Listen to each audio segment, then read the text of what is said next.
Good morning students, myself Raj Sharma from Jeevan Jyoti Global School. So class 11th, as our second chapter is going on, in second chapter unit is going on 2.3. Before these vacations we were discussing about 2.3 and today's unit 2.3, today we will discuss about the pitfalls of dieting.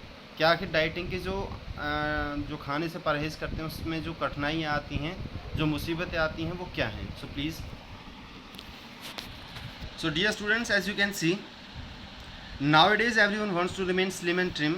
People who are overweight as use various methods to lose weight. Author क्या कह रहा है कि आज के दिनों में हर कोई व्यक्ति अपने आप को slim and trim, fit and fine रखना चाहता है. जो व्यक्ति ओवरवेट होते हैं, जिनका वजन ज़्यादा बढ़ जाता है, वो कई सारे तरीके अपनाते हैं अपने वजन को कम करने के लिए. In the beginning dieting produces good result और सक्सेस. के शुरुआत में तो जो डाइटिंग है, खाने से परहेज़ करना है, बहुत अच्छे रिजल्ट देता है, अच्छी सफलता मिलती है. But after some time it adds more weight later on. लेकिन कुछ समय के बाद क्या करने लगता है, उसमें जितना वजन पहले था उससे भी और ज़्यादा वजन बढ़ जाता है. Even research studies indicate that 90% of the dieters gain all of their weight back and sometime more than it. Research studies क्या कहती हैं कि 90% जो डाइटर्स हैं वो डाइटिंग छोड़ने के बाद या तो उनका वजन जितना पहले था उतना बढ़ गया या उससे ज़्यादा हो गया. In fact we are all aware than shedding और losing weight is not as simple as it sound. क्या हम सब इस बात से अच्छी तरह परिचित हैं कि वज़न कम करना और घटाना इतना सिंपल नहीं है, इतना साधारण नहीं है जितना कि सुनने में दिखाई देता है. Eat less and exercise more to burn calories. एक सिंपल सा फॉर्मूला है कि कम खाओ और ज़्यादा एक्सरसाइज करो ताकि ज़्यादा कैलोरीज बर्न हो. We know this scientific fact but it is difficult to implement. कि हम इस वैज्ञानिक तथ्य को जानते हैं लेकिन इसे अमल में लाना बहुत मुश्किल होता है. In fact, there are some pitfalls, dangers of dieting that keep us away from losing or shedding weight. वास्तव में कि डाइटिंग करने के, खाने से परहेज़ करने के ऐसे कई सारे खतरे हैं, कठिनाइयाँ हैं जिसकी वजह से जो हमें वो दूर रखता है वज़न कम करने से. सबसे फर्स्ट नंबर आता है extreme reduction of calories.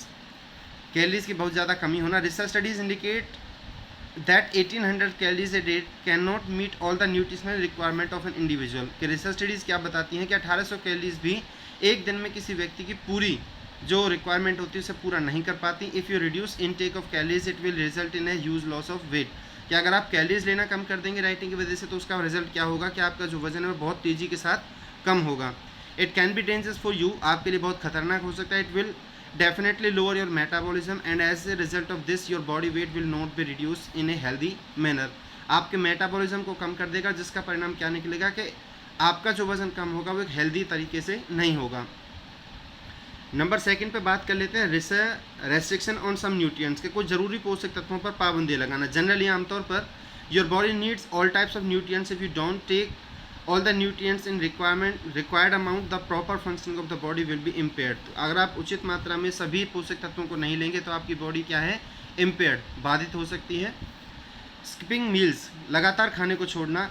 It is a fact that if you have good metabolic rate you can maintain और लूज वेट. ये एक अच्छी सत्य बात है कि अगर जितना ज़्यादा आपका मेटाबॉलिक रेट होगा उतना ही ज़्यादा आप अपना वजन कंट्रोल कर सकते हैं, कम कर सकते हैं. If your metabolic rate is slow yo gain weight very easily. अगर आपका मेटाबॉलिक रेट बहुत धीमा है तो आपका वजन बहुत तेज़ी से बढ़ेगा. So if you skip meals, तो इसी वजह से, इसलिए अगर आप खाना छोड़ते हैं it will lower your metabolism to conserve energy. तो आपके मेटाबॉलिज्म को कम करता है जिससे आपकी एनर्जी की बचत नहीं होगी. So skipping meals work against your weight loss plan. तो जो खाने को छोड़ना आपके जो प्लान है, आपने योजना बनाई है वजन कम करने, उसके अगेंस्ट काम करेगा.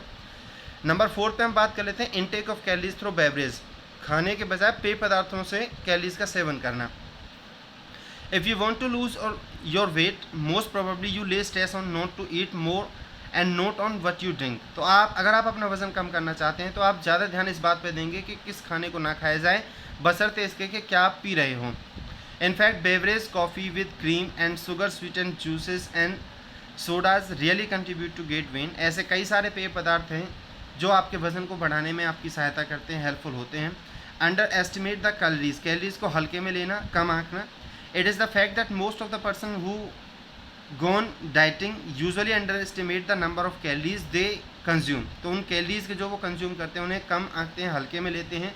सो it is essential to be more aware of the amount of calories you taken in your diet. तो ऑथर क्या कह रहा है कि आपको इस बारे में बहुत जागरूक होने की ज़रूरत है कि आप जो भी कैलोरीज अपने खाने में ले रहे हो वो कितनी है कितनी नहीं है। नंबर 6 पे आता है नोट एक्सरसाइजिंग, व्यायाम ना करना। In fact exercising has a positive effect on metabolism and also helps to burn some extra calories. वास्तव में व्यायामों का हमारे मेटाबॉलिक रेट पर बहुत सकारात्मक प्रभाव पड़ता है और हमारे कैलोरीज को बर्न करने में भी सहायता करती है। Exercise increases metabolic rate which ultimately reduces body weight. जो एक्सरसाइज है वो क्या करती है, मेटाबॉलिक रेट को बढ़ाती है, जिसकी वजह से अल्टीमेटली आपका जो वजन है वो कम होने लगता है। So dieting is beneficial only if you exercise along side. So dieting सिर्फ तभी आपके लिए फ़ायदेमंद हो सकती है जब आप उसके साथ साथ एक्सरसाइज करना जारी रखेंगे। ओके, सो नेक्स्ट हेडिंग में हम बात करेंगे फूड इंटॉलरेंस के बारे में। आज के लिए इतना ही। क्वेश्चन का प्रोसीजर आपको पता है, so guys go through with the heading.